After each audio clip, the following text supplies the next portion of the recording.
You ever check your bank account, see a little bit of money sitting there, and instead of feeling secure, you feel stressed?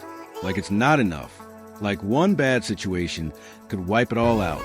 So you tell yourself, I just need to save more. If I could just hit $10,000, I'd finally feel okay. But here's the truth. Saving your first $10,000 doesn't just change your bank account. It changes you. And most people have no idea what actually happens when you get there. If that sounds like you, that's literally most people. I spend way too much time thinking about what happens when you save your first $10,000. No one tells you this. Look, everyone talks about how to save money, but nobody talks about what actually changes once you do. And today, I'm going to break down what really happens, both mathematically and psychologically, when you hit that first major milestone, because this is where everything starts to shift. Let's be honest, saving your first $10,000 feels impossible at the beginning. You're dealing with bills, rent, unexpected expenses, low margin for error. And every time you save a little, something comes up. Why it feels so hard? Because at the start, you're building from zero. No momentum, no system, no buffer. Every dollar requires effort. Example, let's say you save $500 per month. It takes you 20 months to reach $10,000. Almost 2 years. That's discipline. That's consistency. That's a sacrifice. And here's what most people don't realize. It's not just about the money. It's about the identity you build along the way. Most people think, I'll just feel safer. And yeah, that's part of it. But the real changes go deeper. Shift number 1, you finally have breathing room. This is the first thing you notice. You're no longer living on the edge. Example, before, car repair equals stress. Medical bill equals panic. Unexpected expense equals debt. After, car repair equals inconvenience. Emergency equals manageable. Life equals less chaotic. This is where it gets really interesting. Your stress levels drop. And when stress drops, you make better decisions. Shift number 2, you stop making desperate financial decisions. Here's what most people don't realize. Being broke forces you into bad decisions. Taking high-interest loans. Using credit cards for survival. Accepting low-paying opportunities. But when you have $10,000 saved, you have options. Example, let's say you hate your job.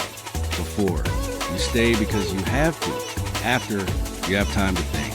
Time to plan. Time to move strategically. Money doesn't just buy things. It buys freedom to choose. Shift number 3, your relationship with money changes. Before $10,000, money feels scarce. You think, I don't have enough. I can't afford that. I'm behind. After $10,000, you start thinking differently. I can manage this. I'm making progress. I'm in control. This is a mindset shift, and it changes everything. Let's break this down, because this is where most people miss the bigger picture. Step 1, you start investing. Let's say you take $10,000 and invest it at 8% annually. After 30 years, that becomes about $100,000. Now, you might be thinking, that's not life-changing. But wait, step 2, add consistency. Now you invest $500 per month on top of that. At 8% over 30 years, that's about $750,000. Add your initial $10,000, you're near $850,000. This is where it gets really interesting. That first $10K is the foundation for everything else. Shift number 4, you build financial confidence. Confidence doesn't come from thinking, it comes from doing. Once you've saved $10,000, you prove something to yourself. I can do this.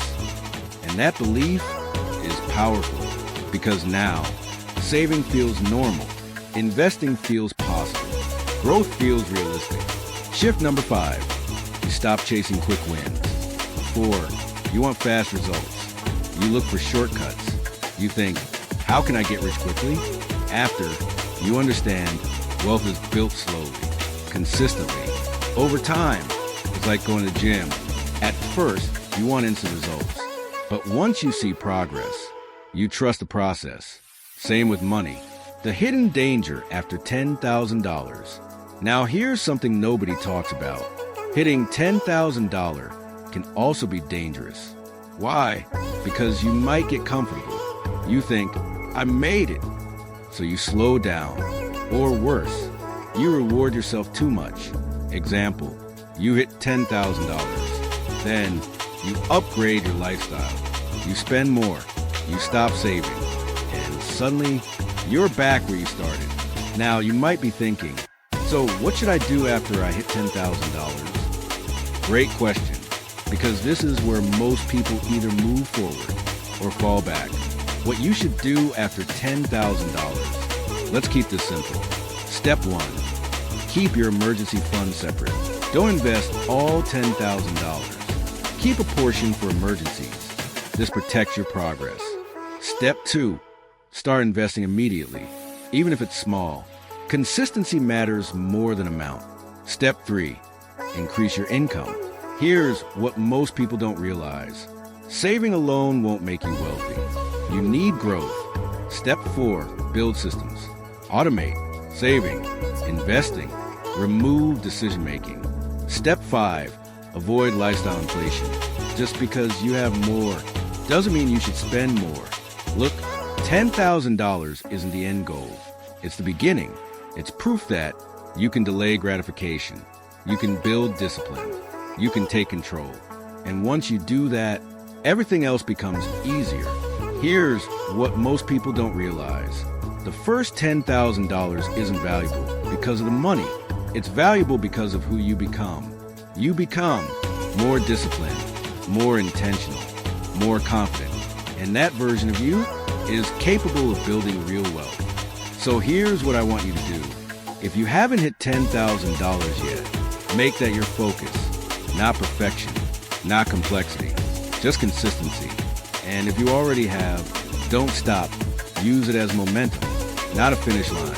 Drop a comment and tell me, are you on your way to your first $10K, or have you already hit it? And if this video helped you see money differently, make sure to hit subscribe, give this video a thumbs up, and I'll see you in the next one.